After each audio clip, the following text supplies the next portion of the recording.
Truth Frequency Radio.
Broadcasting straight to you from a spaceship currently tracking the USS Eldridge over the...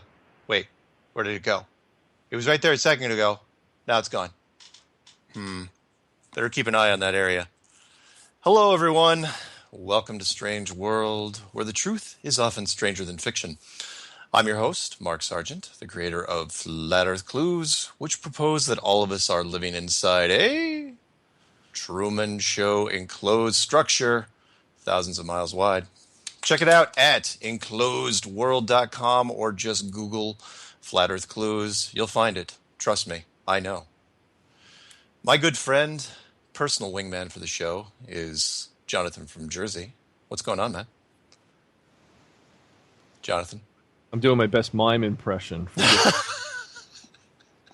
don't want some listeners out there. Nice. Language and keep silent. I'm going to do some mum and shans. Nice. That's good.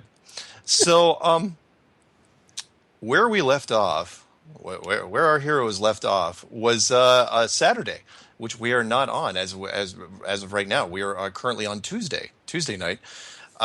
Because for those who are listening to this on YouTube, you're probably wondering how the show get out so fast. You just got one out on Saturday and now you're on Tuesday. It's because now we have moved to Tuesday night. So those who want to listen to us live on Truth Frequency Radio, real people, real radio, Truth Frequency Radio, please tune in on Tuesday nights. And it's a late one for you night owls. People that are driving late, people that are staying up and don't have anything better to do. Tune in and we will entertain you. I promise. So, polite, you know that? The what? You're so polite. Actually, we got ripped out of our Saturday time slot. There you go. And now we're stuck in this crappy who cares Tuesday. No, that's not true. I was going to say, now we're on Tuesday night, so anybody with a job, any of the, our regular listeners are probably sleeping. They're going to have to listen on the next day. But all those losers out there, all the haters that like to make negative comments on the board, they'll have nothing to do on a Saturday night now. Good point. Good point. Right? Yeah, exactly. And speaking of that, as you know, because I really wanted to recap it, with the last show we did, which was only a couple days ago, was Robert from the U.S. Navy, missile instructor. And that video did really well, where he came out and basically said, look, I've tested and anyone that missed it, please go back and check out episode 21, where we had a U.S. Navy instructor that came out and said, there's no curvature where I'm coming from. And he's saying it from the curvature standpoint, from the Coriolis effect, which means he couldn't identify anything that said the Earth was spinning. And he said the navigation in the Southern Hemisphere was all wrong. So what more do you want? In my opinion, but it was a fun interview. I really enjoyed it. What about you? I like that guy. Is he back? Is he back?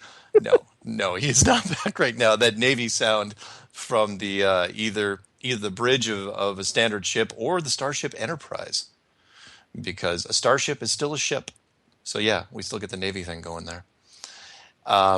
But yeah, it was fun, and we will definitely have him back. So anybody who has questions for him, I didn't see that many in the forums because he covered a lot of technical stuff. But anybody that has questions, please email us, email me, msargent23 at comcast.net. Let me know what questions you might have for Robert. Anything else? Because there was one that came up, and he was kind of talking about the satellites and the GPS system. But I think he kind of addressed it. I don't think if they access any other satellites, and if they did, if the military did access other satellites, I don't know if he could tell us anyway. But it didn't. It didn't sound from what he was saying that they access satellites at all. No. And Is we spoke afterwards. We spoke for a good hour. Yeah. And he thanked us again. He said, the reason I came on your show is because of your format, the way you guys are, you're more laid back and you're open and Yeah.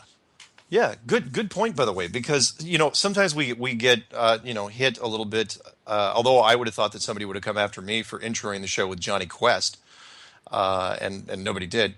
They're all wow Johnny Quest, but it's true. We go at it kind of at a laid back pace, and it really, here's the thing. Even though that show, the last show we did was a little more serious, I don't think we're going to treat it any differently, regardless of who comes on. Really, why would we? That's the format. That's why he came on in the first place. He said, "Look, we sound like fairly normal guys, and we weren't doing the doom and gloom thing where I'm sitting down. It's like, okay, Robert, tell us right now, and it's like real serious. What does this mean to the flat Earth community? Because the flat Earth is still a really exciting concept and a really exciting idea. So why should we doom and gloom it? I'm not going to do it. I'm saying, look, this could change the world in a great way." It's it's a little bit upsetting that the Navy trains its people, to think that the world is flat, but they're just one group, and which we'll get into a little bit later. Where you think he's the only one we got? No, my friends, we have more. They're what's coming next. I can't wait. And oh yeah, well, I mean the one after this one tonight, or this one? Yeah. Yeah, the one. Yeah, I mean we got more. In fact, we'll probably hint to it afterwards. The next guy on our docket. Is should I intro him now, or do we want to talk about the Navy guy anymore right now? What do you think? Don't let the cat out of the bag for the next one. Okay. Well, I won't for the next one. Okay. Well, let's talk about the Surveyor, because that'll be in the title of this show. Before Robert from the U.S. Navy contacted us, a couple weeks prior, actually, I got an interesting call from a surveyor, and by that I mean a land surveyor, commercial land surveyor specifically. He doesn't shoot the line of sight on homes or anything. He does commercials, commercial property, big things like car factories, airport runways, stadiums, that sort of stuff. Big tracts of land. And for those of you who don't know what a surveyor is, one, you should be looking this up. You should know this, though. These are the people that come out before the foundation is laid, before anything is laid, and they look, they look at elevation, how the ground is laid out, and they spot it for you.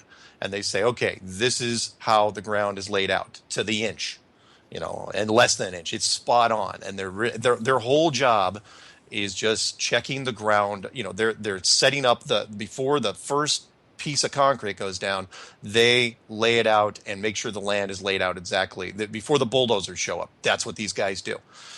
And this guy had listened to our show some weeks ago and said, and the whole flat Earth concept was kind of getting under his skin. And he's done this his whole career. He had done it from 1979 all the way through 2011, which was 32 years. And he was backtracking. He called me about 3-4 weeks ago, and he said, look, I think you guys may be onto something. He goes, look, I'm a career surveyor. All we do is check the level, levelness of the ground. And he goes, in 32 years, he goes, I don't remember ever dealing with any curve whatsoever, no matter what we did. And I go, okay. And he goes, well, tell you what, I'll call you back. Let me look through my records. He's going to go through his records all the way back to 1979, because it takes a little while to remember that far back. And then once we did the Navy show with Robert from the Navy, it jogged his whole thing, and he completely got out of his chair, left a message for us during the show when we were talking to Robert, and then I called him back, and we did a little pre-record with him today, which we'll play for you in a little bit. And we even did a pre-show with him where he was going, yeah, absolutely. He's basically going to say when he comes out here that he did his entire career in the Midwest, started in Indiana, and he did big tracts, big tracts of land. And he's basically saying, look, the whole industry of being a commercial surveyor, everything is based on a plane. It's based on a flat model. They say when you shoot your lines and you lay out the land for the construction teams, you're basically working on a flat plane. And I thought that was intriguing. So that's where It's so funny because it's like it's so simple. You think somebody else would have like tripped upon this years and years and years ago. yeah. Yeah, you would have thought so. But in fact, again, it was one of those things, yeah, like us, like everybody that's gone down the flat earth road. It's like, wait, why didn't I think of this? And this guy was saying that here's the problem. And he actually asked this when he was younger. And apparently this has just been passed down from generation to generation of surveyors, where they say when somebody asks, well, what about we deal with the curvature? And they go, and the saying is, oh, just don't worry about it because you're working on a flat plane. Right? The project you're working on is a flat plane. Well, the problem is everybody is working on a flat plane. So, and you'll understand when we get into this, this little interview I do with this guy runs, I don't know, 35, 40 minutes. But you'll understand, and if anyone has any questions, please ask me later. But what they're saying is every surveyor that goes out builds his model like the ground is perfectly flat. Like you're working on a flat chessboard. But the problem is that you're working on your chessboard and you have to interlock with somebody else that's working on another project next to you, and he's working on a flat chessboard. The problem is eventually those chessboards have to butt up against each other, and the curvature has to come into play at some point, and it never does. It just everything interlocks perfectly like Legos, and in a city. So he's going. It doesn't seem like much when you're just working from one piece of property to another, but think about an entire length of city. A city from beginning to end. You can't tell me there's no curve from there's not going to be a conflict from one end of the city to the other end of the city. There's going to be feet of curve that nobody takes into account. They don't even talk about it. So I know, kind of getting ahead of myself. So isn't that how like 13th and a half floors get built and things like that? Just odd. Well, no, that was his point. He's going, look, there should be mistakes. If it's curved, what he was saying is, if it's curved, there should be mistakes everywhere. Exactly. Because eventually people are going to have, even accidentally, there should be mistakes because people are going to run into issues. Basically, so let's say here's the mistake I'm talking about. So I have my chessboard, right, that I'm building. It's perfectly flat because that's what the model I'm building is. And the guy next to me is building a flat chessboard. The problem is if we actually had to take into account the curvature of the Earth, somebody eventually is going to forget the formula. They're not going to plug in the curvature formula. So he's going to butt up against my chessboard, and it's not going to work at all. I'm going to say, oh, did you check your curvature? Did you? And we're going to go back and forth. That argument never, ever happens. You're going to appreciate this then. You ready? Yeah. Before you even told me you were going to speak to the surveyor, yeah. I wound up a couple days ago putting a picture of the circular chessboard from the Millennium Falcon on your video. Are you serious? I told everybody, here's a hint. I didn't even know you were going to interview this surveyor. Really? Well, do you want me to? I wish I had reverb on my side because I'd say you're doing it again. And it's late. So please say that. They think I'm just full of crap, Yeah.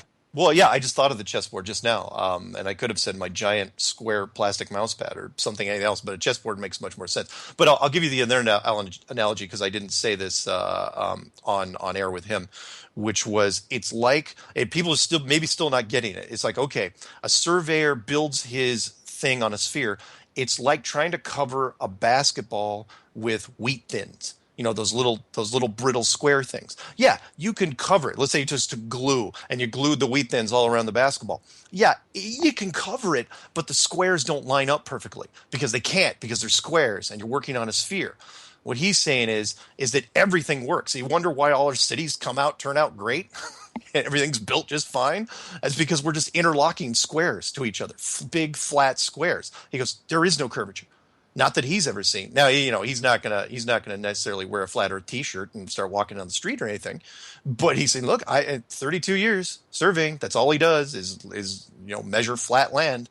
Never saw it, never accidentally saw it, never talked about it, never had a discussion, either inside of work or outside of work with, you'd think, over a couple beers, somebody would mention something. And so why don't we, should we cue it up at this point? Yeah. Is Wanna that do okay? it? Yeah, let's give it a shot. All right. And I'll mute my microphone. There's different types of surveying. Construction surveying, where you take a plan and project all the points outwards, and then Okay. information gathering, where you have an existing topography or land and you gather information.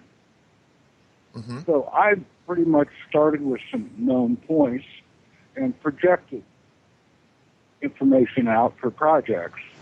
And anything from, the runways at Federal Express to auto plants that are Toyota that's, a mile-long project, which should have had some sort of overlaps in the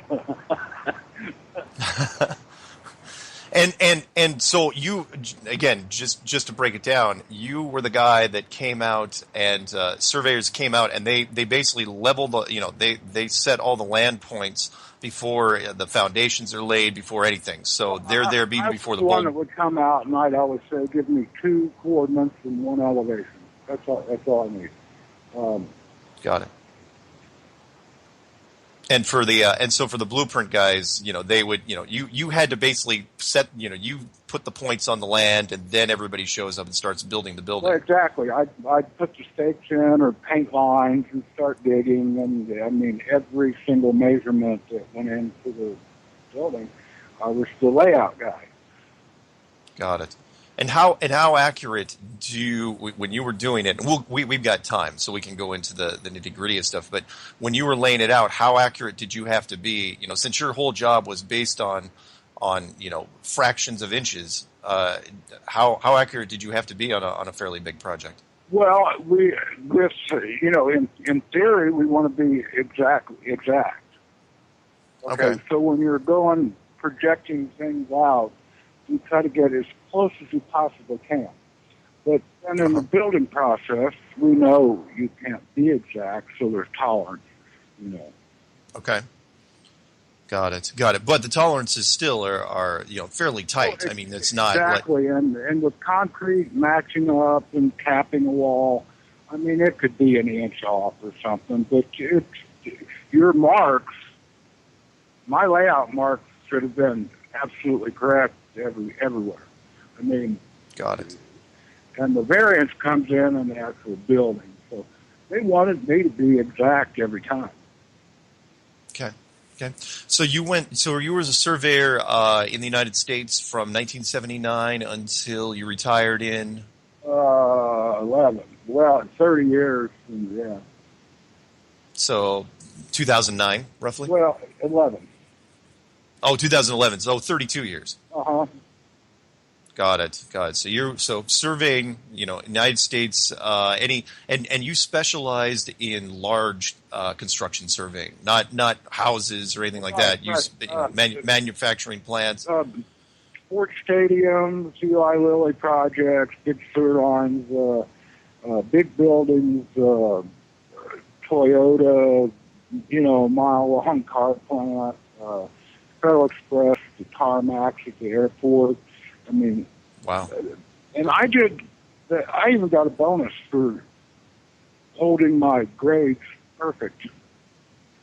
Nice. Even The better. Upgrade versus to finish grade, to meet specs for minimums and not go over on concrete volumes. Everything. Perfect flat. Perfect. Wow. Wow, that's amazing. And when what do you think the longest project was? Not necessarily the widest and the longest. What do you think the longest stretch you shot? Well, the Toyota plant, I think, from one end of the project to the other, that's the biggest one I was on. Do you think that ran over a mile? Yes, and the airport also, but I had my little area, Okay, got it. So that all being said, obviously, like most people, you haven't been looking even into the flat Earth thing that long. What was the first thing that kind of caught your eye? Were you just on YouTube and happened to run into it? Well, yeah.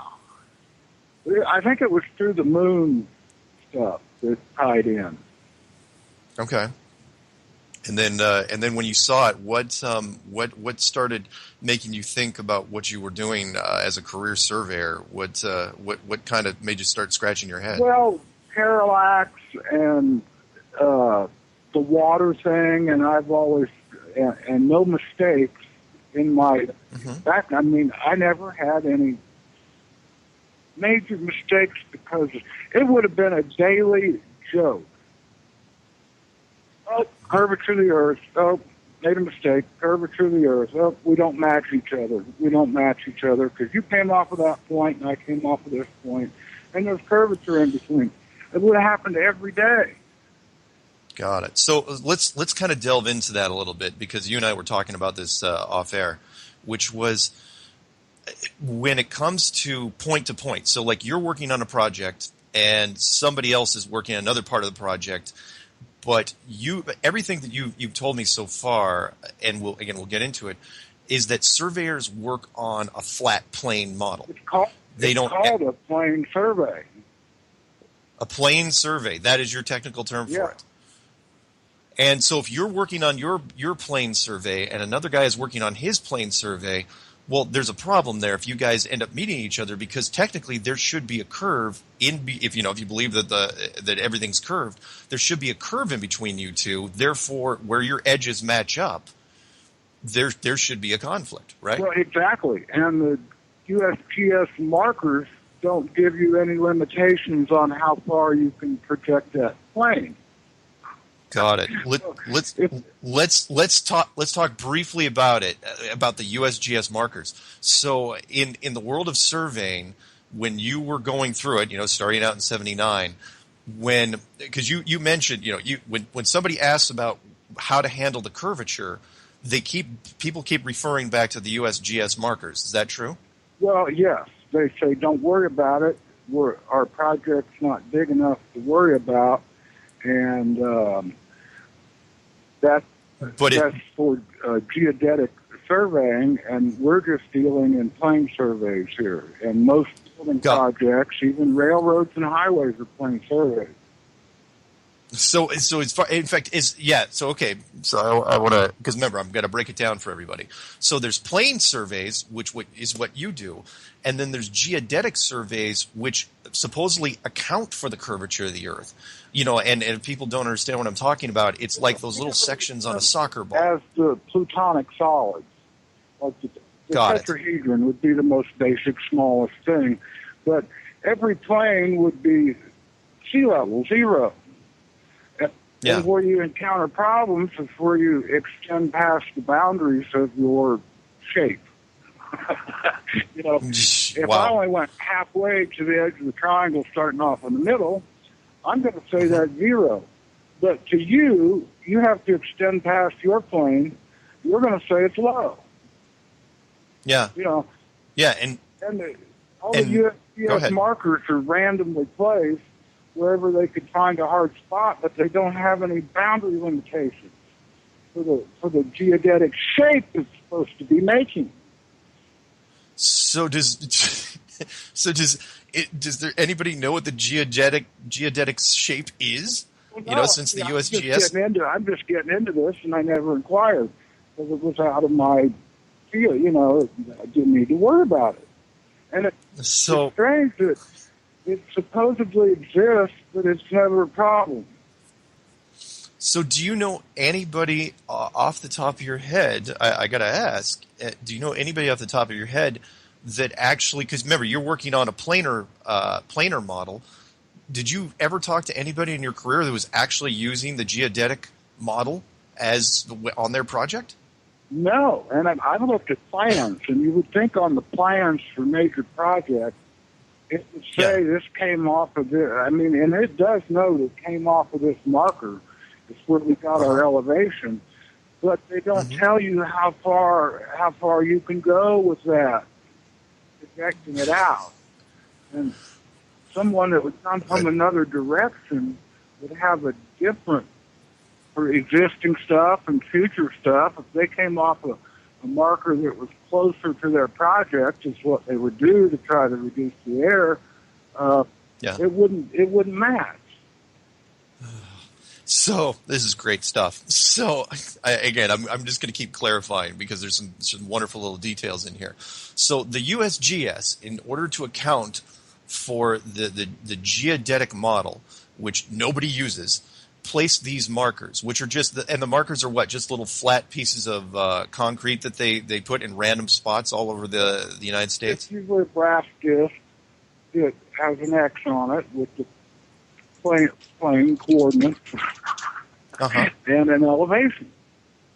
And these are located. Can people find these geodetic markers at just about anywhere? Well, they're typically like on bridges, on highways and stuff.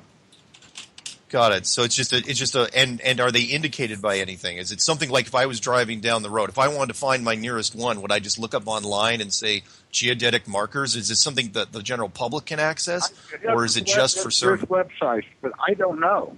I never had to use them. I'm just going with the theory of the geodetic survey versus the plane survey.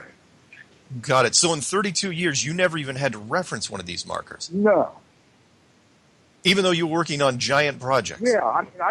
Like car plants and airports? Plenty of them. But I never checked into one or everything. And see, we never had real discrepancies with elevation, which you would think would be a big problem. We'll be right back, everybody. More Strange World. Stay tuned.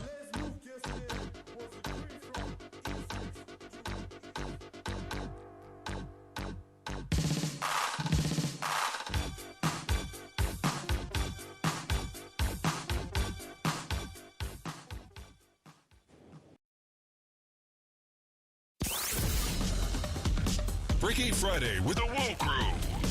Fridays on Truth Frequency Radio.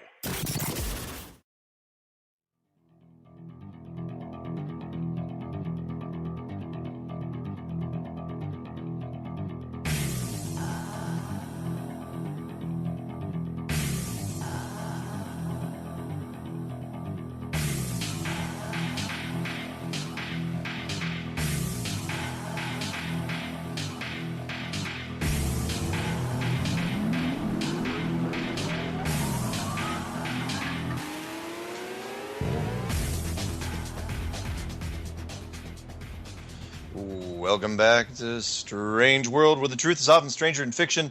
I'm your host, Mark Sargent. And with me is Jonathan from Jersey. Say hi, man. Jonathan. I don't know what to do with myself tonight. Because we're running a pre-recorded thing? Let me just say one thing, because I don't get the chance to talk. I go crazy. Ready? Yeah, go. All right, this for you, Mark. You're the greatest guy in the whole galaxy. Wow, that's from the Jetsons, isn't it? That's Elroy. Okay, I annoyed some listeners out there. I've done my job. All right, go ahead. Whenever you're ready. In fact, I'm scared that I actually knew that was Elroy from the Jetsons without even thinking about it. Yeah. So just so where we left off was this show. We're talking with John. It's a pre-record, so don't call in yet. We're talking with John, a surveyor, career surveyor, 32 years out of Indiana, who basically called and said, you know what? That flat earth thing makes a whole bunch of sense because he did a whole bunch of surveys for 32 years and it was all on a flat plane. Curve was never taken into account. So let's pick up where we left off, shall we? Here we go. The theory of the geodetic survey versus the plane survey. Got it. So in 32 years, you never even had to reference one of these markers? No. Even though you were working on giant projects? Yeah. Like car plants and airports? Plenty of them. But I never checked into one or everything. And see, we never had real discrepancies with elevation, which you would think would be a big problem. Yes, you would. And again, for those people that aren't quite getting what he's putting down here, He's basically saying that if he's starting his project on a plane, on a flat map, and another guy's starting on a different project on his flat map, where those two flat maps meet, and in construction, I would imagine they meet all the time. Well, they have to, yeah. I mean, your whole city would have intersection points. There you go. Yeah. Perfect example. From one city to the next, you've got a whole bunch of different surveyors working on different plane models, and these models have to link up. And where they link up, unfortunately, the distance between one end of a city to another, there should be a little bit of a curve there, and that means the models won't match up. It's like fitting two pieces of tile together, but you've got different tile workers working on it, yeah. And they're different shapes. And they're different shapes on top of it. They're not even like you're matching up a square to a square. I'm wondering if you actually took their geodetic markers and placed them, what kind of shape you would end up with. That's brilliant. Yeah, in fact, somebody should do that if they're listening right now. Because their reference elevation on a geodetic model is based off a plane. or a radius, which is only good for that exact location. Wow.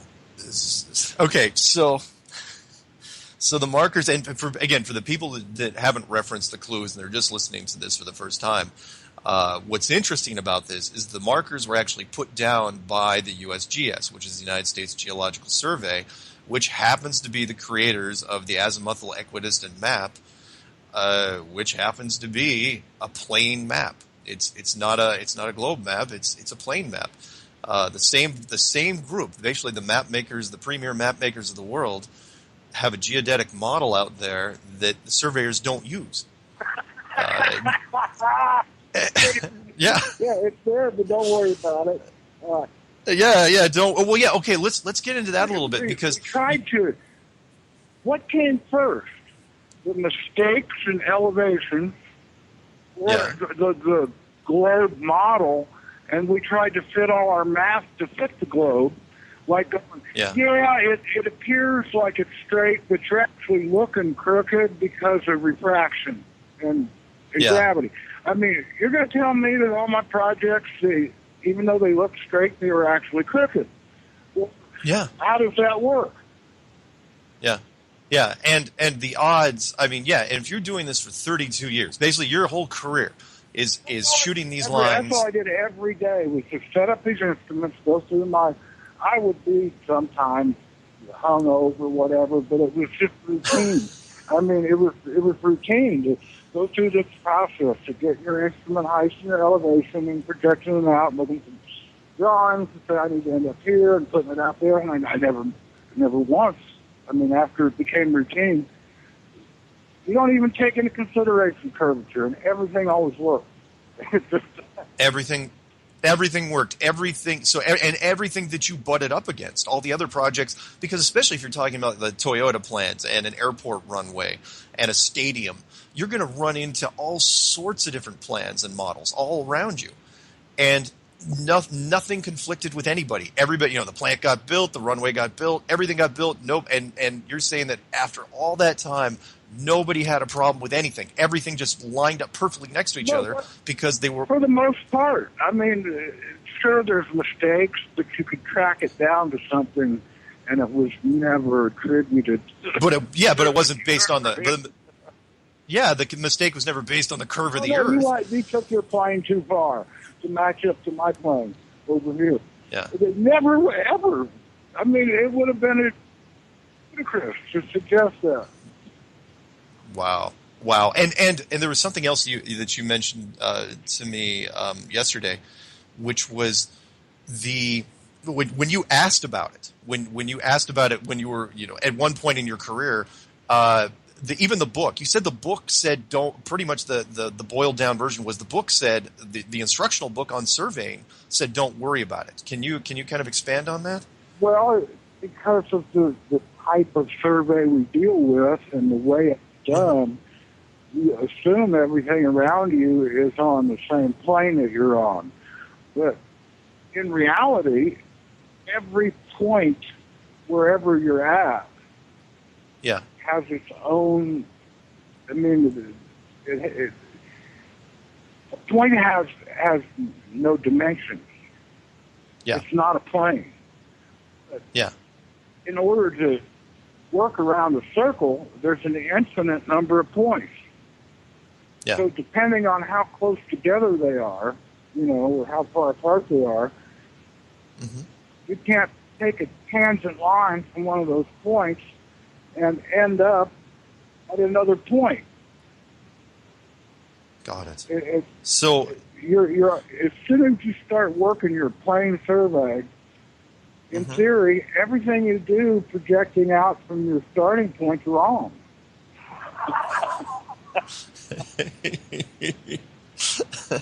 Well, so just to be clear, the surveying books basically say, you know what, you're just going to be working off a flat model.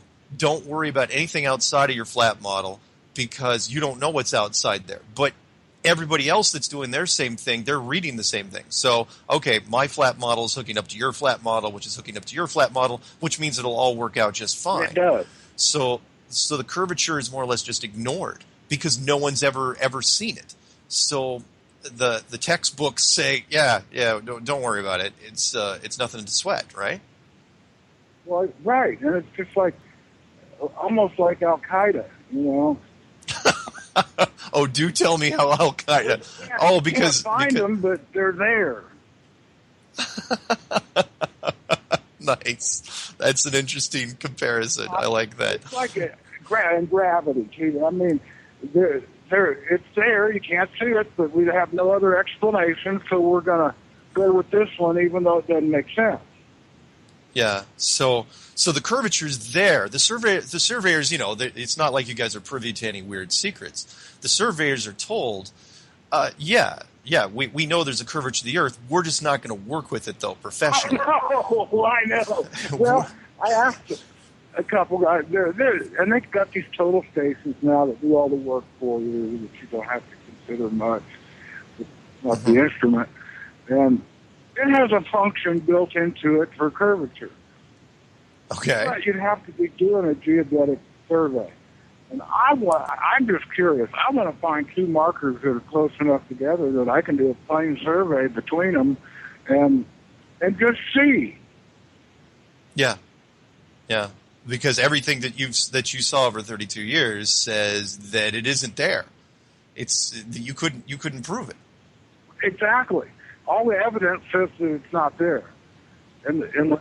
But I never did the super long distancing, Well, but it doesn't. I mean, even again, a mile would be 8 inches, and if the curvature is real. And in fact, I had several people that mentioned to me, just kind of in passing, over the last few months, they would send me things. It's like, look, if you're making a building that's say half a mile long or a quarter mile long, think of the plant in Dearborn that's 25 miles long. Wow, that's huge. I didn't know that plant was that long. Yeah. 25 miles long, that's a lot of elevation drop. That's a lot of curvature. Yeah. And it's a huge amount, and you would have to take that. All built on plane surveys. It's all built on plane surveys. Wow.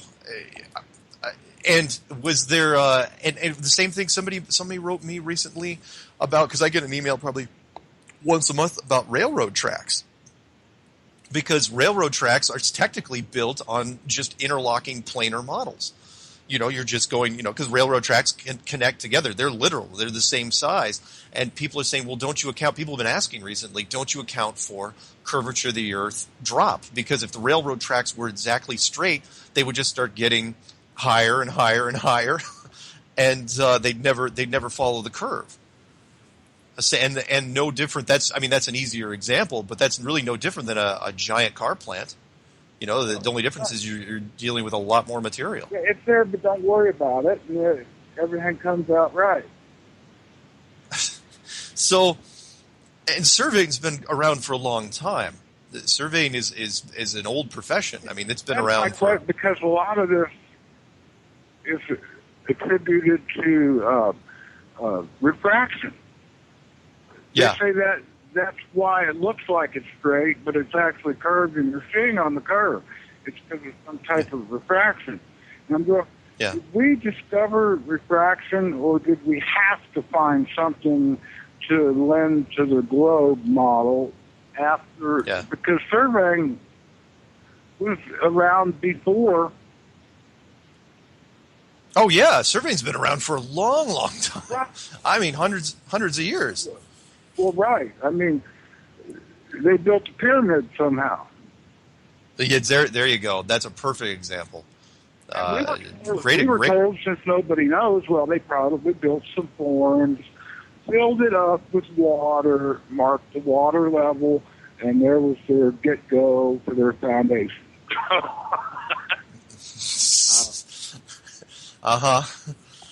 Yeah, that makes perfect sense. That water seeks its own level.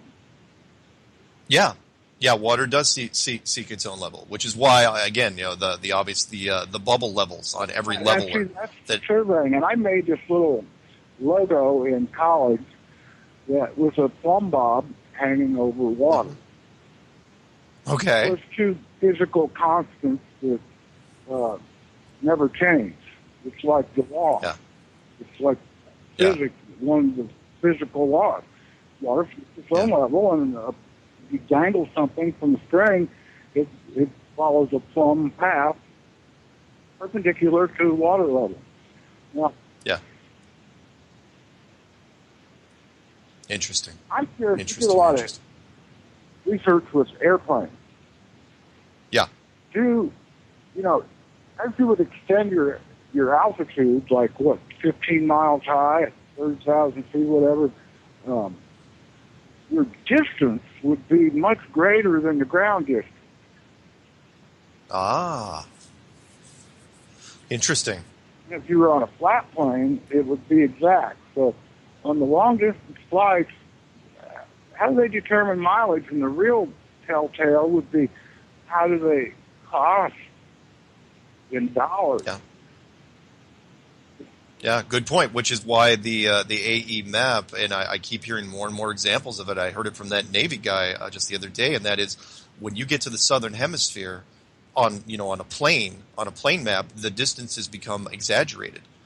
And you have to count for that. I don't know if you heard his example when he was talking about it, that even when they were down almost towards the southern part of South America, they would still turn the fleet back and pump and take them through the Panama Canal for no apparent reason, even though it should. I heard him say that. Yeah, and that would make sense if it was a plane, because on a plane, when you got out that far, the oceans would be stretched way further. The oceans would be bigger than what we see on a normal Mercator map. Well, exactly. Yeah, and so again, why would you turn the fleet around when you were, pushing, getting towards Chile, off the coast of Chile? It's like, oh yeah, we're gonna take the Panama Canal. So what are you talking about? We're right here. All we have to do is turn the corner, and it's like, no, somebody at the higher levels knows this stuff. But in the surveying world, that's not necessarily the case. It's just that things are just passed down, and nobody takes notice of it, because you're working on your project, and you've got your friends working on their projects. And when they connect, they work. Nobody questions it because it works. It's like, oh yeah, well, everything looks good. Let's just keep doing what we're doing. Nobody ever questions the curvature of the Earth. It's never, in fact, in the 32 years that you were doing surveying, you guys never, when you're sitting over coffee, never came up. No, not never. I mean, and the books say, yeah, you know what? It's just a side note in the books where they say, plain survey, it doesn't exist. Literally, it doesn't exist. But nobody questions. It's like, well, your survey is absolutely flat. So that's all you have to worry about. That's your math. That's your wheelhouse. That's all you have to deal with. Our variations is not curvature; it's topographic variations for the ground. Yeah. So that's what I'm scratching my head on the geodesic map that the survey uses. If you were to place all these markers on the globe and place them the right distance out from the center on the right radius, how do they do that? Because the mountain ranges and stuff that vary so much, they're going, well, this is going uphill, but it's also going downhill at the same time around the curve. And Yeah. the plane survey says it's going uphill, but the geodetic survey is wrapping it around some radius point. Wow. So let me throw another one at you. You mentioned, did you say recently you came up with the idea when you were thinking about this that once the GPS system, the global positioning system, designed by the United States Department of Defense, because they'd never do anything underhanded, their satellite system could coordinate with the USGS, since these guys are brothers, organizations, and they could correct any issues with the geodetic model markers. Well, didn't you? Right, and I asked them that, and they said they're correcting them all the time. Like there wasn't anything special about the advent of GPS that everything was wrong or 90% needs corrected, or it's like, oh, everything's all right.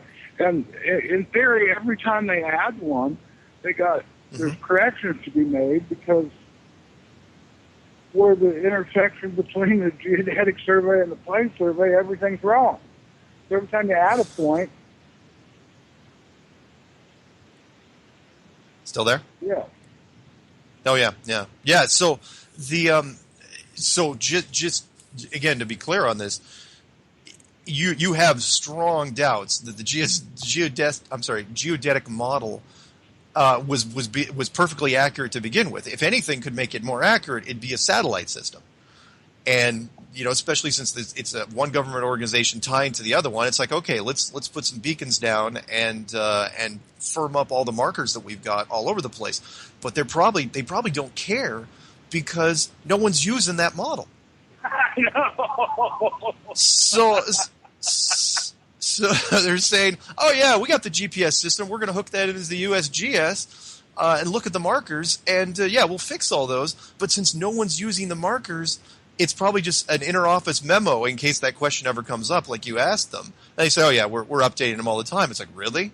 Really? Because people would you'd see people out there at those markers with some sort of satellite uplink. Well, and even the electric, we got...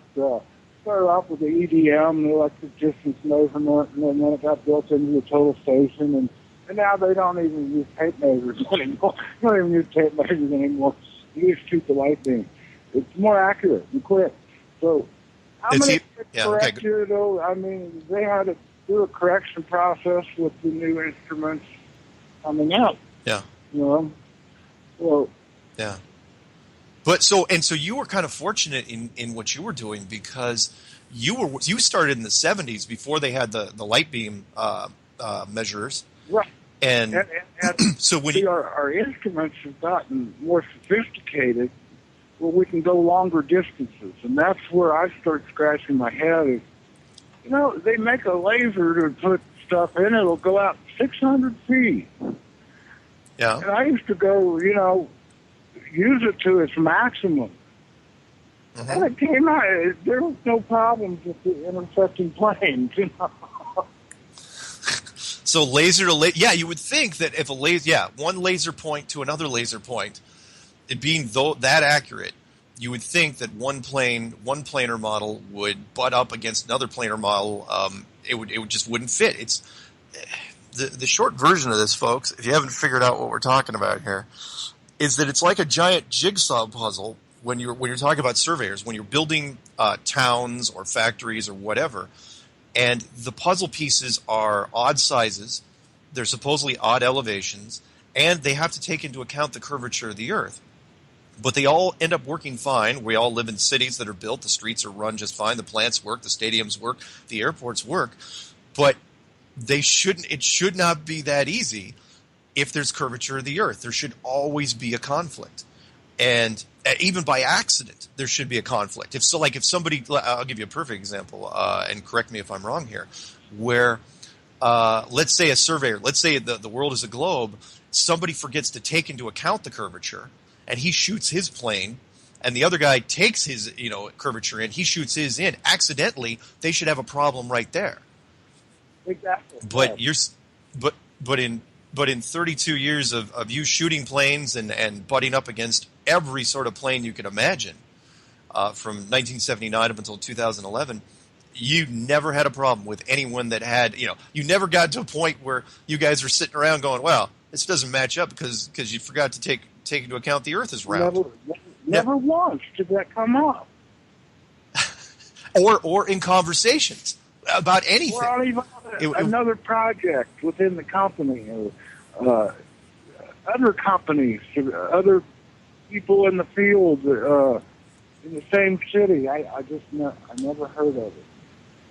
I was about to say, if you worked with, and what part of the country did you mostly work in, or were you all over? Well, Indianapolis area.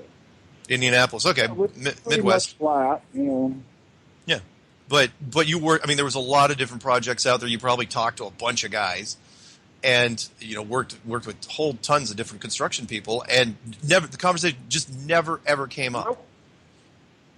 Not once. Well, you heard it here. Career surveyor, 32 years. He worked construction survey, so don't confuse that, because I know that when you do survey work for boundaries and work off of these points, they do take it into consideration. But to what degree, I don't know. But the theory, I think you can. I mean, Mark, think about it. If you start off and say it's a plane and take your elevations, you end up it's a plane. Mm-hmm. But if you start off and say it's a ball and take all your elevations and force them into the globe model, I don't know how you can take these points and locate them besides off the plane model, because that's how they're taken. Yeah. I mean, and because the ground varies, and there's, I don't know, so we came up with 8 inches in a mile with a slope. Yeah. But you can go back to parallax, and the 6 mile stretch of water that doesn't have any slope to it. Yeah, and that 8 inches a mile. Liars can figure, but figures don't lie. I mean, they're trying to force the globe into this system of coordinates, but you go back to the most basic, and that's why I have water on my logo. It's the most basic, fundamental principle of building, that it's going to seek its own level. And you can trust the water more than a level that works off a little bitty spirit that's placed inside the long thing that you got to have both of them matched up. The water itself is the very best telltale. Oh, yeah. That is one thing that has not changed in a long, long, long time, which is, the bubble levels, or all the different sophisticated water levels that you guys use. Which gyro, the water was the only way we had to determine level. Yeah, and interesting point that you would bring up the gyro, because the gyro is what the military uses. All the mathematicians never came up with a correction for curvature with the distance on how far you could level with water. Yeah, excellent point. Wow, really, really, really good stuff. Well, I don't want to take too much of your time. Was there anything else, any other little details you wanted to add as far as anything that kind of got you scratching your head that hopefully isn't keeping you up at night? And again, I thank you for reaching out to me and saying, because people who don't know, John called me and says, "Hey, look, there's something for certain."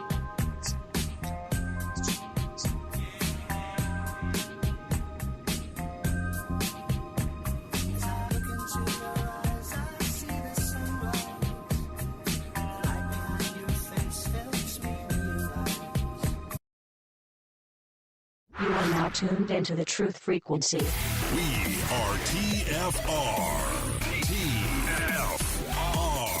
Truth Frequency Radio.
Welcome back to Strange World. Segment 3. We are in segment. Sorry, go ahead. That was good, man. That audio. That's. I didn't get to that. No, because you sent it to me earlier and you said let's play it tonight. Yeah. Crap. You liked it? I can listen to it after the show. Yeah, I got to go back and listen, man. Yeah, it's real interesting, and we'll talk about it in we'll run it down in a second. But I'd like to thank you for helping me change up my music, because a lot of people are saying, yeah, the video game music's okay, but you really should pick some cool track. That was a good one. The one that we just came in with. Yeah, it sounds familiar, but I can't place it. You're lying to me. You know exactly what that track is. You've heard it a bunch of times. It was played most notably on Goodfellas. Oh, when Ray Liotta was running away from the helicopter.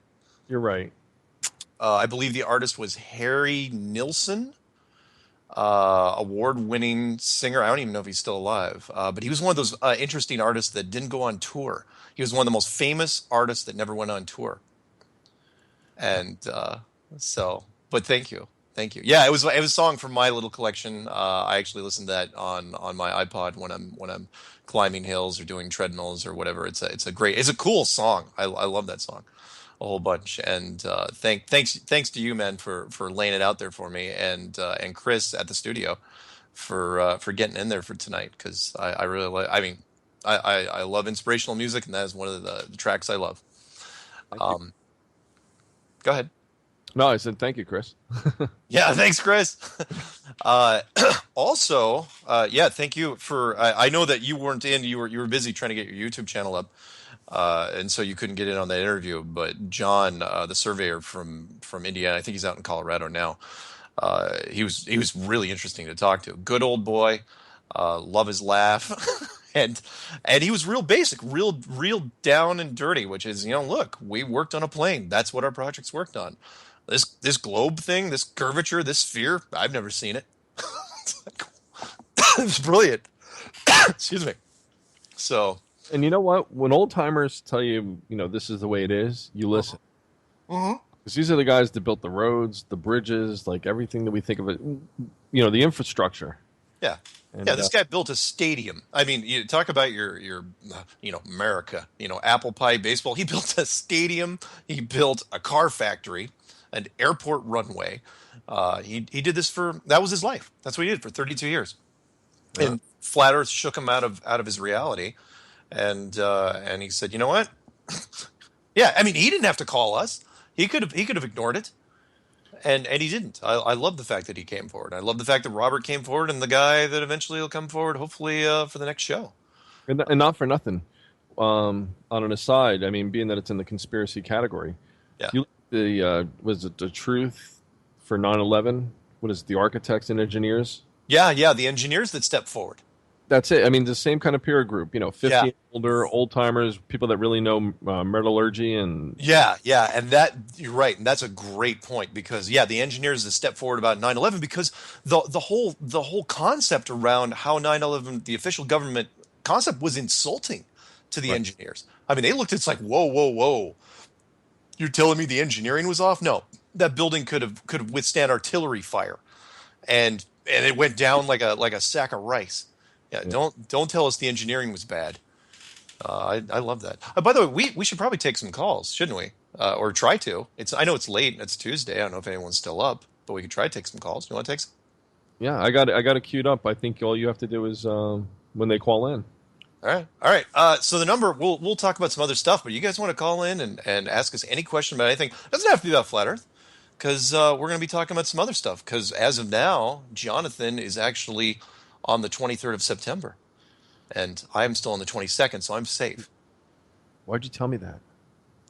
Oh, you didn't remember that it's actually 1 o'clock in the morning over there? No, but I forgot. Now I'm all creeped out. You should be. I'd be creeped out. Anyway, the phone number to call in, guys, toll free, 1-866-378-7884. Or if you want to do it by letters, it's 1-866-37-TRUTH. That's Truth Frequency Radio, and we've got the phone line up because I'm staring at it. So if somebody's up late and they want to talk to us, feel free, because I know Jonathan would. I think he may even sing before it's over. I don't know what he'd sing, but yeah. And while we're waiting, there's a little before we dig into the September 23rd doom and gloom, because why not, right? By the time this show ends, it'll be September 23rd where I am. I got a short letter, because we get letters from fans, and this one was really, really interesting. It was short and to the point, and it specifically referenced the last show we did, which was episode 21 with Robert from the U.S. Navy. When Robert came out and said, "Yeah, there's not curve. It's not spinning. The maps are wrong. The whole thing's screwed up." Love what he did there. And so this is from, I won't say her last name, but it's from Denise. And Denise says, have been into Flat Earth since June of last year. This is the best video I have seen on the subject. I have flown many long-haul flights and have been out at sea a lot. I know the Earth is flat, but now I am done. No more to add. Basically her version of case closed. We'll pass it on to my sheeple friends who think I am mad. Wow. I was on to 9/11 2 days later and had to wait for years for people to catch up with me. Wow. Mark, I am blown away. I am speechless. Thank you so much for your work. Blessings, Denise. So thank you, Denise. It was great. I'm not taking much credit for it. It was Robert that came out and wanted to talk, and Jonathan and I asked the right questions, apparently, and plus he approached us. And it worked really well, and it's getting a bunch of hits. And although I will say, did you catch that thing that I told you about that one of the devices it was being restricted on for a while? No, which one? Oh, yeah, it was Android. I had people, and it was mostly people out of country, which doesn't surprise me because of the title of the video. The title of the video was, flat or U.S. Navy missile instructor confirms flat Earth. I think it would have taken longer if to release had I said something like whistleblower or something like that. But I just said confirms, and you know how the vetting process goes. They're going to look at anything. Because if somebody comes out, like some Navy comes out, look, here's the secrets to the new spy plane. They're going to check everything that mentions U.S. government. So, but the point is that Android phones were not running that video, which I thought was really strange. And it took me a while, but I have multiple people in different parts of the world, and most of them were international. I thought was interesting why Android phones internationally would not run episode 21, and I can assure people I uploaded it the same as I do every other one. But I said, okay, try it on your PC, and when they got to their PC, it was fine. So you think it was just the keyword U.S. Navy? Yeah, it's because it's what I would do if I was gonna vet something, if I was gonna monitor outgoing stuff that was outgoing content that was coming out of this country. Yeah, you look for anything military that says because who knows what you're going to catch. How these guys are. Somebody could release a real secret. Sure. Not that flat Earth isn't, but but people were saying, oh, weren't you worried about him coming out? It's like, what? How are they going to approach him? Because if they approach him and say, the Navy guy, if they approach him and say, oh, you shouldn't talk about flat Earth, he's going to look at them like they got a bug on their face. And he'd be like, what are you talking about? You mean I can't actually talk? You mean it's real? It's actually flat? No, they can't. You can't address that. It's a tough subject for the authority to deal with. So anyway, just my thought. How you doing tonight, by the way? I'm all right. I mean, I don't know. After tomorrow, they might have to take me to Lark Hill for a checkup. But... Oh, is that the mental institution near Jersey? Lark Hill? Yeah, I think it was featured in V for Vendetta. Oh. Lark Hill was the one where V, otherwise known as FEMA camp too, right? What?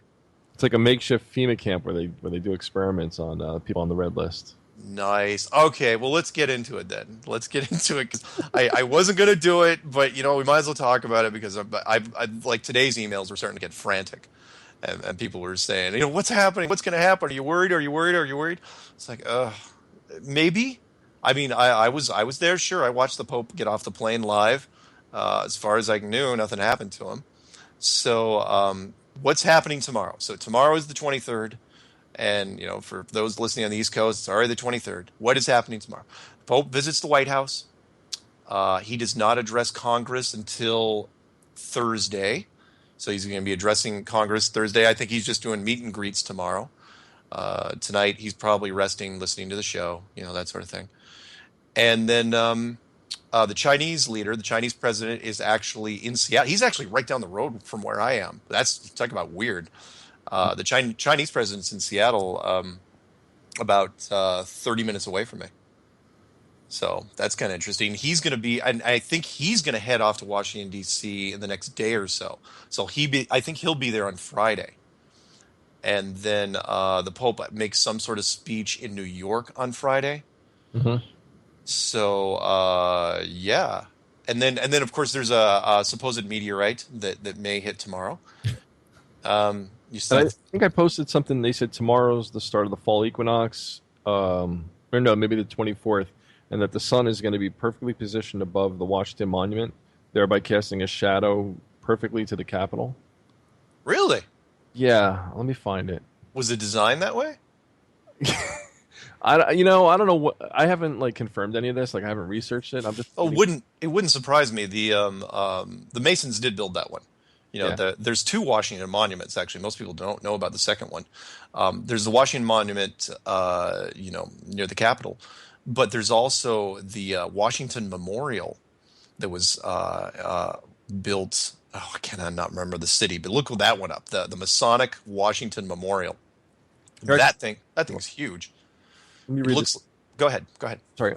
On September 24th, 2015, the fall equinox, Pope Francis will be the first pope to speak to.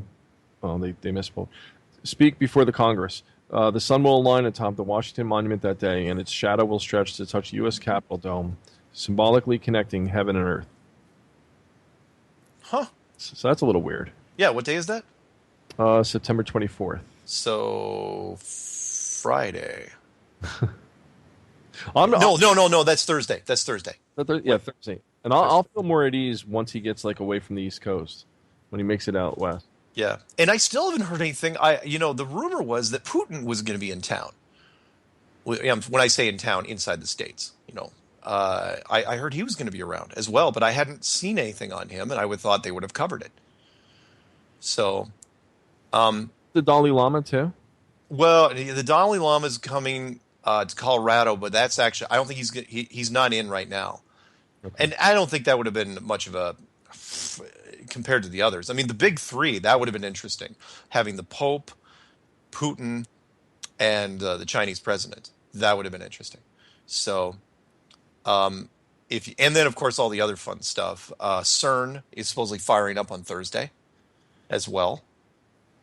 Oh, wait. Same time that monument thing's happening. Creepy. Yeah, that would be something. But if you... Go ahead. 6 days. The what?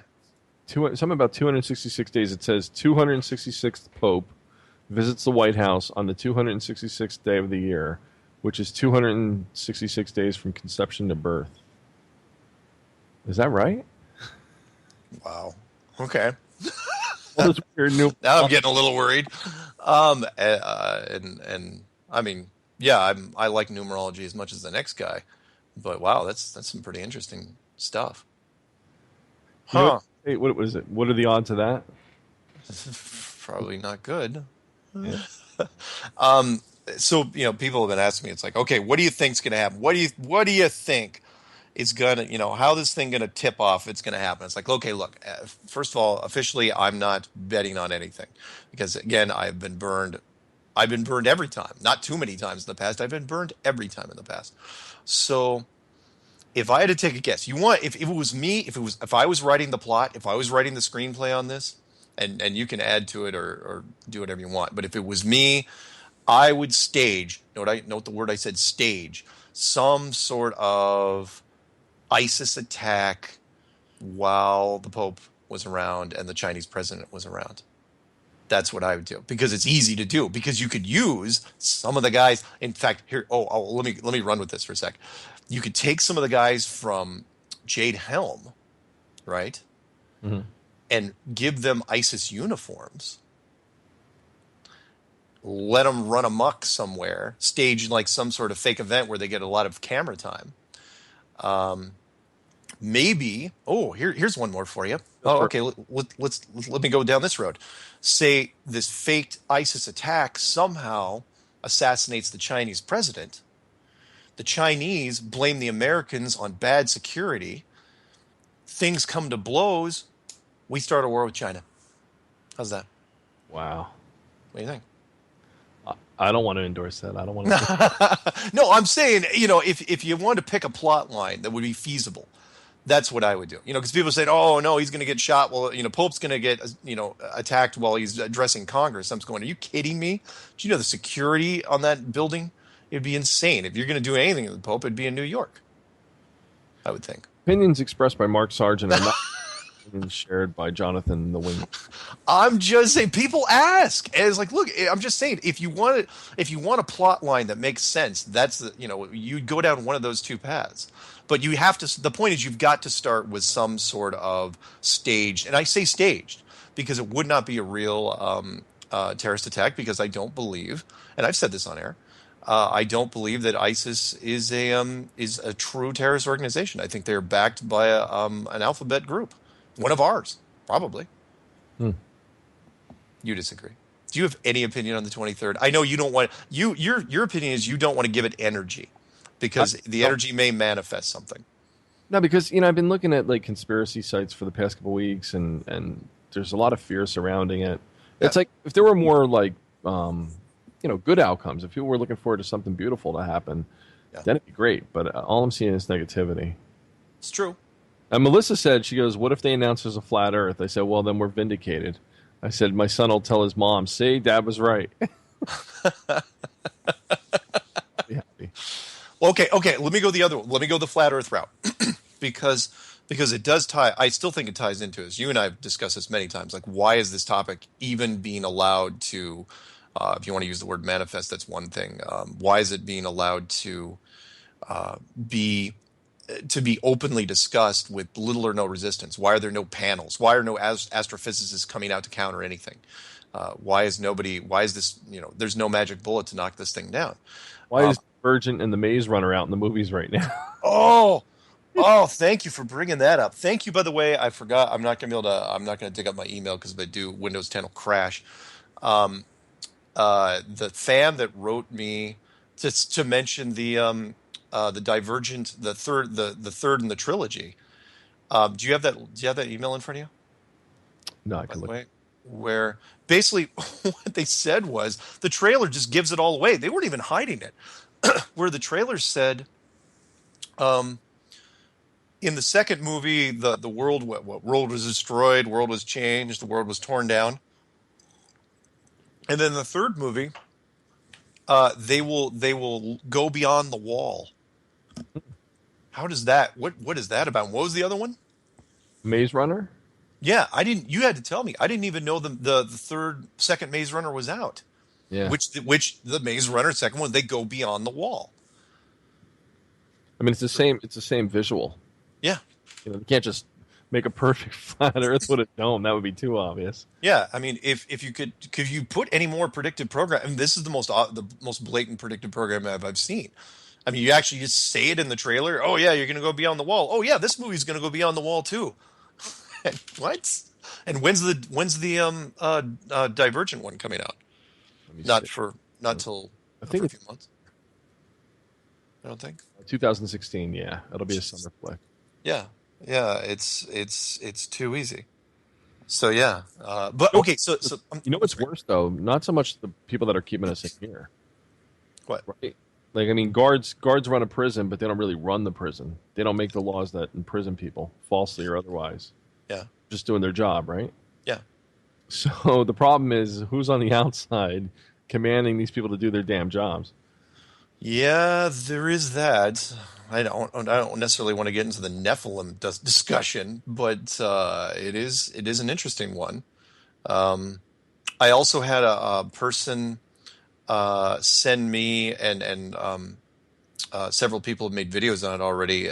Biblical ramifications of Revelations 10, which I thought was very, very interesting because it's what I consider one of the most unique passages in all the Bible, and I've thought about this one since Sunday school, back in the day, which was that an angel came down, put his 1 foot on the land, 1 foot on the sea, and uttered this sentence, these words, right? And these words were repeated by the seven thunders over the world. And the guy that was writing this chapter of Revelation, he was told by whatever thing was looking over his shoulder, do not write down what he said. That secret that he just said right there, you don't say it. You do not utter the words. And I was going, wow, that's pretty interesting. Could it have been simple, like the angel came down, so yeah, by the way, the world is flat, because that would pretty much be a giveaway.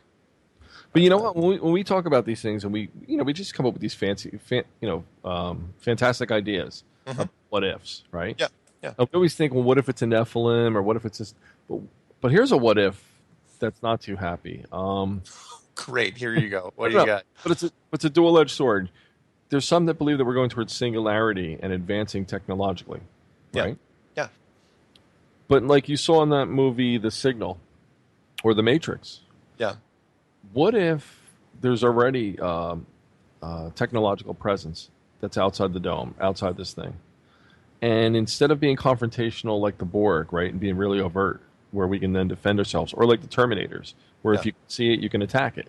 Yeah. But what if they're doing it real subtle and they're introducing technology so that we willingly go towards it? Phones, nano, and all this other stuff. Oh, sure. Eventually embrace it, and then. So what if that's on the other side? What if it was organic and it went technological, and then they created organic again? Now we're going back to technology again. It gets kind of trippy. But yeah, I don't think that's creepy necessarily. It's trippy, sure. And yeah, if you're talking about the last 5 minutes of The Signal, then it makes a whole lot of sense. Question is like why would we meet that with such fear? Like why are we so fearful and aggressive? Right? What if these are very benevolent beings that said, "Look, we created you. Look at," and they start to explain DNA, and they start to explain the model of Earth and why it is the way it is and how incredible we are. And then all of a sudden, like we seem to think that when we have these, like if we become technology advanced, that we'll somehow lose something in ourselves. Yeah. I was just going to say that. You're right. That because we seem to hold on to whatever the thing we can't define, which is the essence of our humanity, right? And we hold on to it like grim death. And if anyone tries to even diminish it or fade it or dilute it in any way, we consider it an atrocity. However, the heart transplant, or they get a prosthetic or everything, they're still the same person. They don't lose any part of themselves. Their soul is still who they are. Yeah, and you're right. And it'd be it's also hypocritical, because everybody knows full well that if we came up with what was that Bruce Willis movie where they jacked into those robotic bodies? I mean, if we could, let's put this.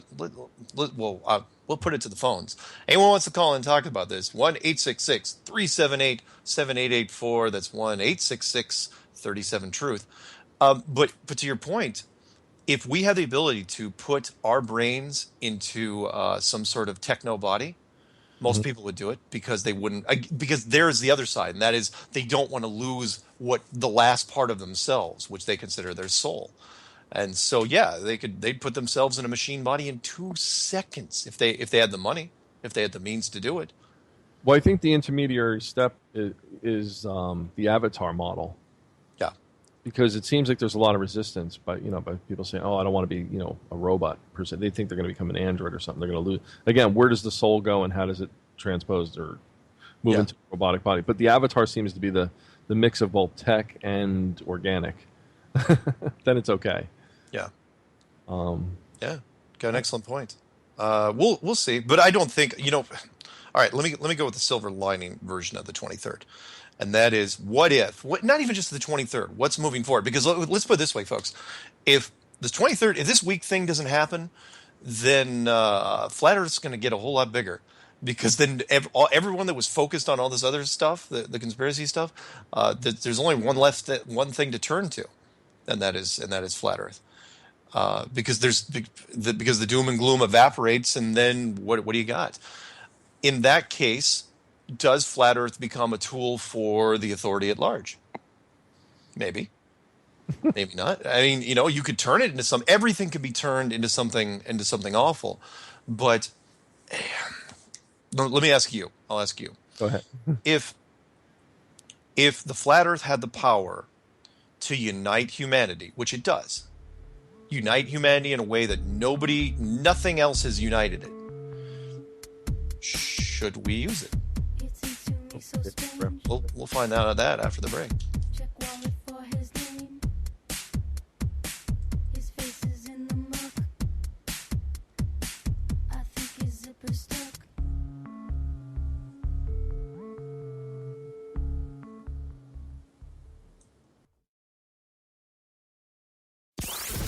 The Rundown live with Mike and Kristen, Monday through Thursday on Truth Frequency Radio.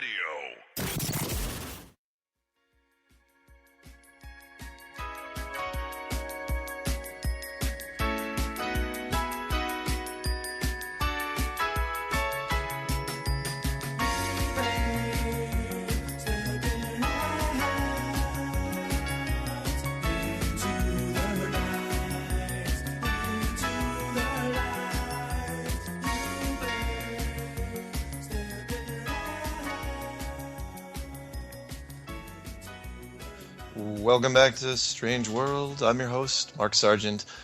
With me is Jonathan from Jersey, and that was Joe Jackson, Stepping Out, one of my favorite early and one of the original MTV videos. I remember watching that a long time ago. Actually, believe it or not, we have callers because I blame myself. I'm not going to let Jonathan take the blame because he asked me, he goes, "Hey, are you on the phones?" I go, "Wait, I'm on the phones? I thought you were on the phones." And so we pulled up the control panel, and sure enough, there were actually callers in there. So right now we have Charles from Tennessee on the line with us. What's going on, Charles? Hello. How are you all doing tonight? The show's doing real well. Thanks. Can you hear me? Yeah, I can. What's on your mind this late evening? Well, as far as all the predictions about what's going on, yes, there's nothing we can do except embrace it, whatever it is.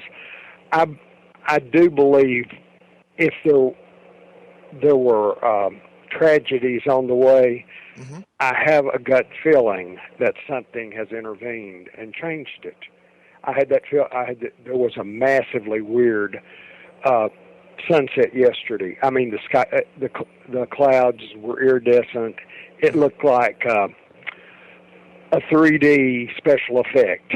Colors were not quite normal, everything, and it was one of those panoramic. It was on not just at the sun side, the opposite side. Yeah. And an effect I talked to you about in the past was real predominant too. When the sun got right to the horizon on the west, the east side lit up. The mountains on the east they just looked like flamethrowers were on them. And then this sense of peace came over me. I think that the true highest power of the universe might smack down some people, but for the most part, I think the meek will inherit the earth. I think that's so well ingrained in the Bible that I think they're going to quit screwing with us. I don't think they're going to have the power. And when you amass the power of the world together, which I think Prince Charles is supposed to be in America this week, too. It's everybody. I think, and if all this crap was going to happen to America, like an asteroid, and they knew it was going to happen, do you think they would be in America, in Washington, D.C., at sea level? No, they wouldn't. Excellent point. You're right. You had some mixed messages there. Jonathan, you had something? Would get out to Denver to higher ground and then underground. yeah, there is that. But Charles may have a point here, and that is, you know what? I liked your first part, which said, you know what? Whatever comes, it's going to come. But you think we may have a reprieve on the way because maybe we've earned it, maybe we haven't. But we'll have to see. Interesting. I like that. Remember your Bible where Lot was told, "Go find one decent man, and I will save the city." I think there are decent people in America, and I think decency in the face of all the crap that's been thrown at us is really rearing its head. I think people are just have nailed down and they've started throwing all the shackles off. You know, and it's happened to me. It's happened to almost everybody I know. And it really started with the flat Earth thing. Yeah. That just, you know, when we talked in the past, I said that was one of those things where peace just, I saw it. I immediately started realizing all these observations I'd had my whole life. I said, this can't be right. This, you know, I knew it. I didn't question it. Yeah. It was just one of those answers. So for you, the flat Earth was kind of an answer, and you didn't brace against it much at all. I didn't brace it one bit, and it was like it flipped. You know, in a Rube Goldberg machine, you have one lever, one mechanism that flips another mechanism. It started the mechanisms flipping, and then whip, whip, whip, whip, whip. This thing fell away, this thing fell away, this thing came to me, peace in this area came, or this anxiety, or this lack of functioning. Because when when all the basis of your reality is not, you're observing things, and your gut and your soul realizes, hey, this isn't the way we've been told. That right there sets up a big conflict. Yeah.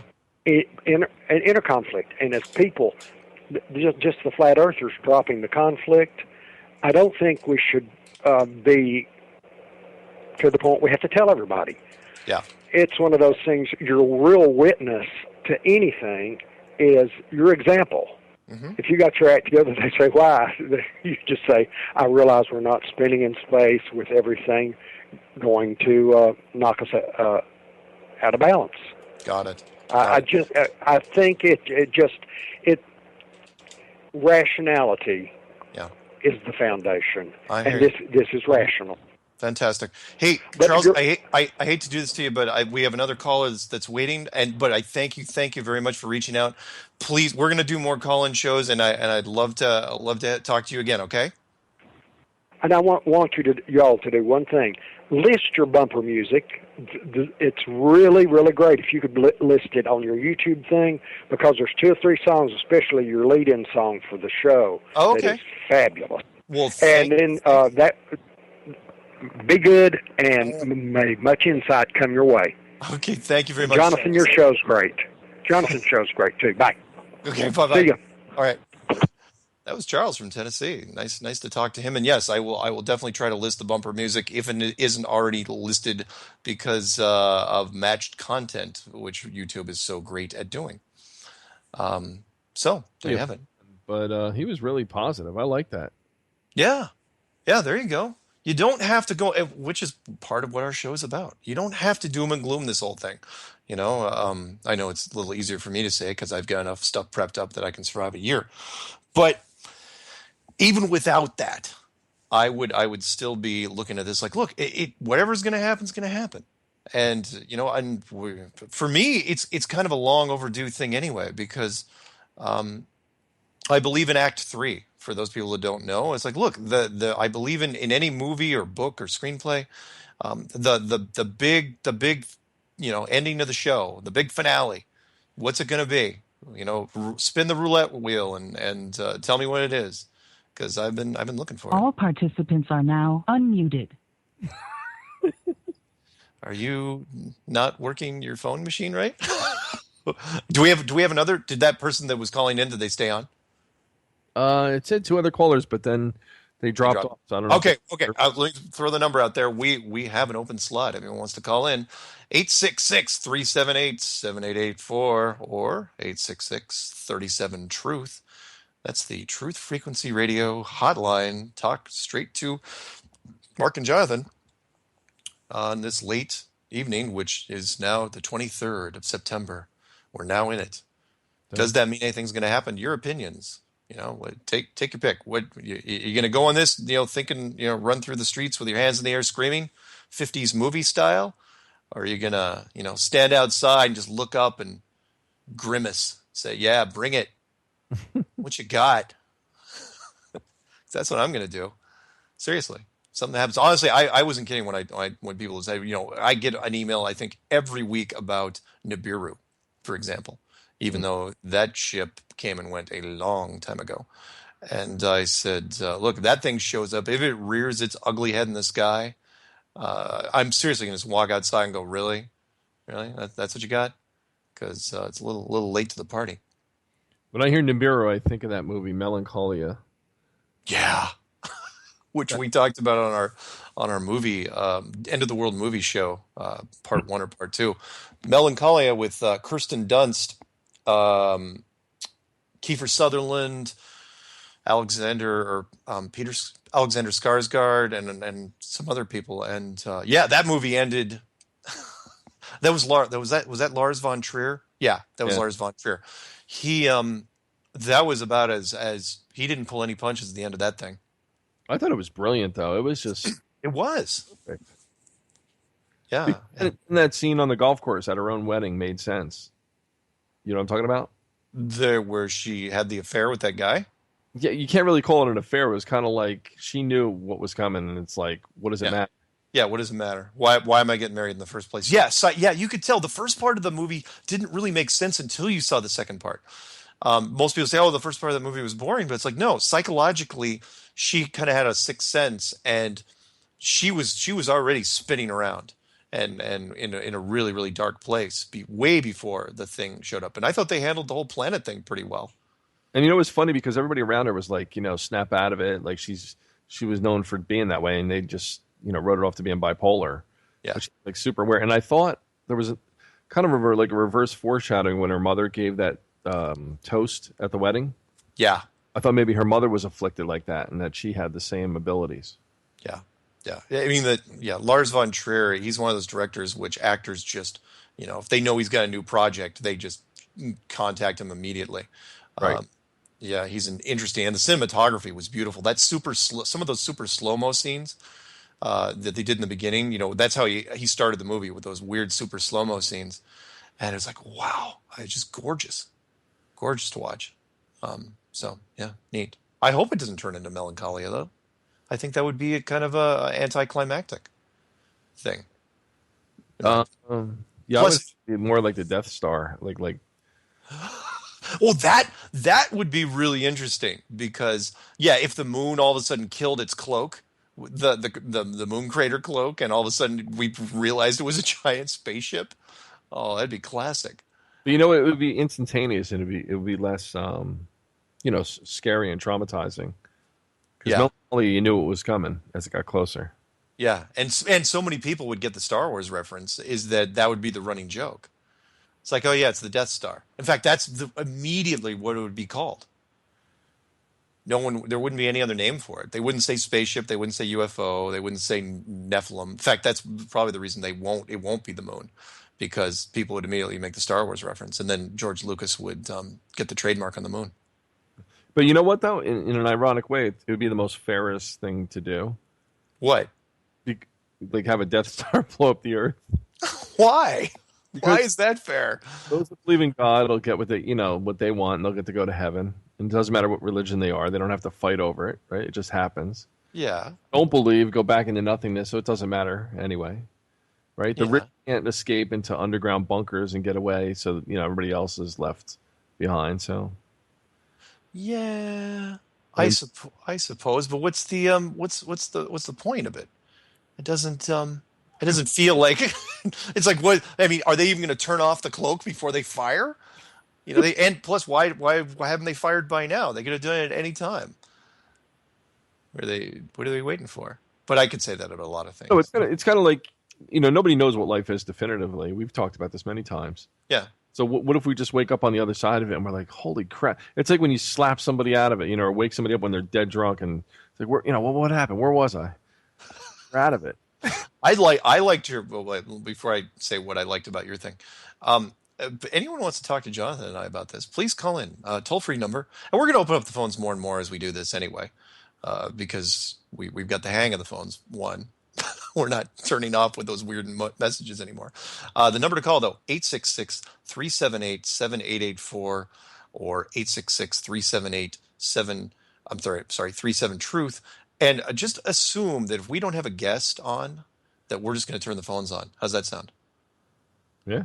Yeah. So if anyone wants to prep for next week, for the next week's show, although next week's show, we have a guest, I think. But assume if we don't have a guest, and maybe I'll just put an email out or I'll put a quick YouTube saying we'll take calls tonight. People will stay up and give us a call and talk to us. Because why not? If it's not an enclosed world, maybe you can make note of it on all the YouTube videos too, the new time, and then be sure to call in. Yeah. The number. Yeah, good point. And by the way, for those of you who didn't catch the first part of this, we are actually now on Tuesdays. So the YouTube thing will probably go up on Wednesday instead of Sunday. So Wednesday, anyway, the point is it's on Tuesdays. So don't start running me emails and say, why isn't the show on Saturday anymore? What happened? It's like, well, because we got bribed by the Illuminati. It was a briefcase full of money, and we got moved from Saturday to Tuesday. And by the way, reading the comments on the last, I know we talked about this earlier with the missile instructor confirming the flat Earth, Robert we had on. Yeah. There were some excellent comments in there, and I just want to thank everybody again who support the show. Very positive. I liked there was a neat mix of positive comments, pro-military comments. People were saying, God bless our troops and stuff like that. And proud of him for coming out and saying it because we need more people like that. And we've got a little time left. Maybe we should sort of hint on what I'm gunning for on the next episodes. So we had Robert from the U.S. Navy, from the Iwo Jima. It's a WASP class ship. And then we had the land surveyor. That was today. So that's sea and land. The next one we're going to have, hopefully, cross our fingers, is under the water. Can you take a guess at what that might be? Mm-hmm. No, it's not James Cameron as he keeps hovering around the Titanic. It's not that. Not with Bill Paxton right next to him, because I think that's all they do now. But yeah, that's what we're shooting for. So yeah, the next show, if everything goes well, will be a guest, and it's going to be another reveal thing where it's another person from a technical background is going to confirm what we already know, and that is, look, if you're out there with a professional background in something that kind of ties into this, and it won't, your job won't be at risk. I'm not asking people that build satellites that go nowhere to tell us what's going on there, or an astronomer. Astronomers seem to have bad luck with this if they come out and say stuff. But definitely come out. Why not? It's time, isn't it? I can't wait for that next program because to have him and possibly Robert on too in the future. I mean, I think more come out and start, speaking about what they're seeing. Yeah, and I should have seen that coming, which was, of course I knew that we weren't going to get any astrophysicists to jump the line, or astronomers or anything like that. But the military service, that made perfect sense. Someone that deals with long range weapon systems or medium range weapon systems, and people. So we're not going to get anyone from that deals with intercontinental ballistic missiles, any ICBMs or anything like that, because that's, I think that ties into a little bit of national security. But it was great. He talked about stuff. No security laws were broken. Naval intelligence did not show up at my house, and you didn't get any calls or any weird phone things, as far as I know. You know what's sad though? What? How because of society, the way the world is, because of egos and pride, even with scientists. When they're proven wrong, they don't want to reverse themselves, in the papers they've written and admit, I made a mistake. I made a miscalculation. Yeah. Right. So they don't want to recant. Yeah. With, those that have economic investments and interests, they don't want to admit, okay, we made a mistake, whether it's GMOs, whether it's, anything. Whether it's vaccines. Yeah. Yeah. Maybe. No, maybe I'm thinking because, we were talking about the 23rd. We talking about a lot of things. Yeah. What if the financial system, because, that's on the radar, has to collapse the world over to then say, okay, being that we're starting from nothing, we might as well divulge everything. Right? That's also a good one. And you're right. You and I have talked about that, where you bring down the financial. You make sure that you core out the American financial system from the inside for years. And then if America's the linchpin, which everybody else goes to, because the dollar is the default currency out there, it still is in a lot of places. You pull the pin on that, America collapses. Well, America's financial sector collapses. But yeah, that's a great start. Mm-hmm. But you got to follow through at that point. I mean, we've been kind of seeing the rumblings of it over the last few weeks. Where you get these kind of dips, and they kind of like what kind of seeing what's happened. Like today, what happened today? I heard it was down for a while, then I think it kind of recovered. But I don't know. I mean, it's a good start if you want to start something like that. As far as the flat Earth goes, and it being revealed to the world, there's parts of the world that, again, they still believe in a flat Earth. I was just watching a documentary last night called Monk with the Camera. Yeah. And when this guy went to become a Tibetan monk, like, he had to convince them that we live on a globe. Yeah. He already believed we live on a flat Earth, so... Yeah. I mean, the flat Earth is a great... Again, that's right. I'm sorry. I completely forgot that after the show, after the last break, we were going to segue back into your question, which was... I forgot what the question was. I want to get this person because I think they've been waiting. We got about 6 minutes. Oh, we got somebody? Yep. Yeah, hit me. You're on the air with Mark and Jonathan. Hey, caller. You there? Yeah, this is Tom. Hey, Tom. Hey, can you hear me okay? We can. What's on your mind this late hour? I was just checking you guys out, and it's got Chris and Cherie's picture up there, so I thought it was them at first, but I listened, and you didn't sound like a girl, so I've heard her many times, and I recognize your voices. I just can't remember which show you're from, and when you started talking about melancholy, I decided to stick with it. Check it out, and you encourage people to call, so here I am. Right on. Where are you calling from? I'm calling from Baltimore. Right on. Maryland. Cool. I understand there's another Baltimore somewhere in the Midwest, but this is the Maryland one. Baltimore City. That's all right. Yeah, this show's actually Strange World, and I don't know if Chris and Cherie are actually listening right now, but their show is usually on Saturdays, unless they do more. Okay, you're the cowboy, right? No. We're the Tuesday's probably screwing you up. Normally, we're doing we do a Strange World show on Saturday nights, and we just. I thought your logo, your picture was a guy in a cowboy. Oh hat. yeah. It's not a cowboy hat. It's kind of like an Indiana Jones hat, but yeah, that's me. Okay. Yep. You're right. Yeah. Yep. No, it's okay because some people have mentioned that it kind of looks like a cowboy hat. We got a real shocker for you. What? Not only do you... good picture. Oh, thanks. It was flat. Oh yeah. By the way, did you kind of know what the premise was behind the show, that the Earth isn't actually round, but it's actually flat? Well, it's funny. I've heard. I think for the first time, I actually heard the subject taken seriously. I think it was your show, but it just so happened that probably about 9 months prior to hearing that show, I had made a comment to my mother about a point in law about a court case and proving a point of law, an element of a crime, being that it was difficult to prove that someone was actually in a state, being that the lines were not necessarily clear except on a map, and they were really fake lines. And it actually is an element of a crime. Somehow we got on the subject of things taken for granted. And I said, how do you even know the Earth is not flat, like they say it is? Because in all actuality, everything's relative.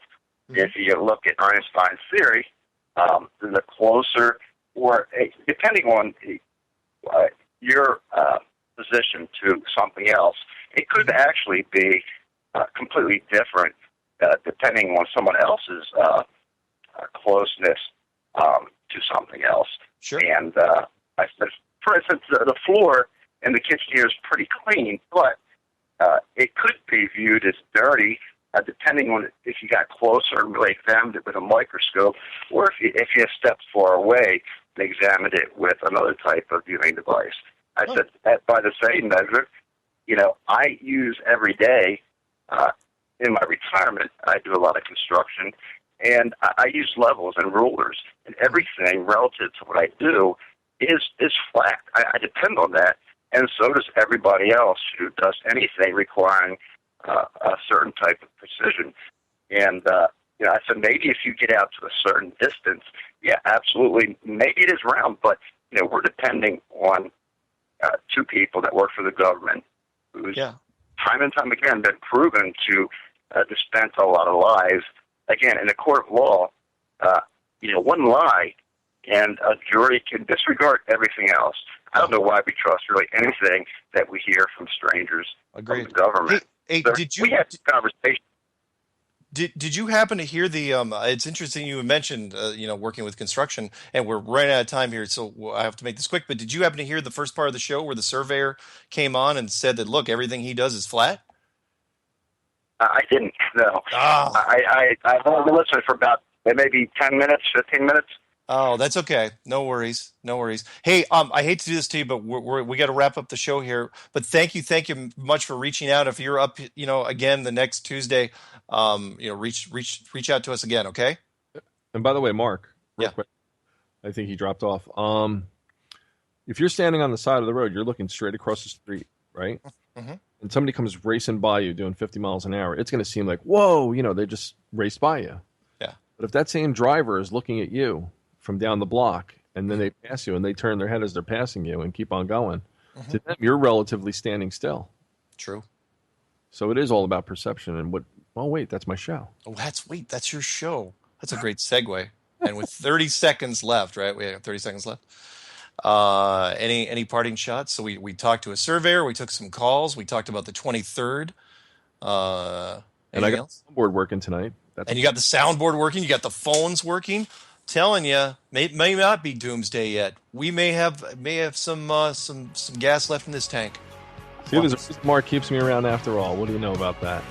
Anyway, guys, thanks very much for tuning in. Talk to you next time. Thanks.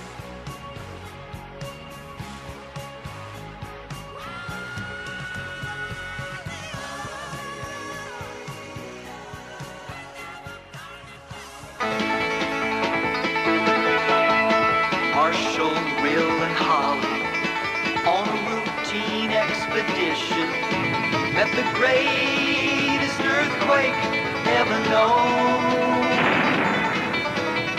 High on the rapids, it struck their tiny raft, plunged them down 1,000 feet below to the land of the lost.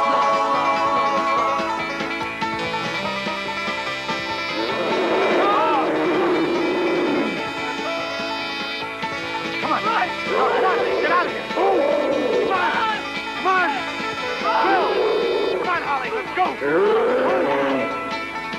The land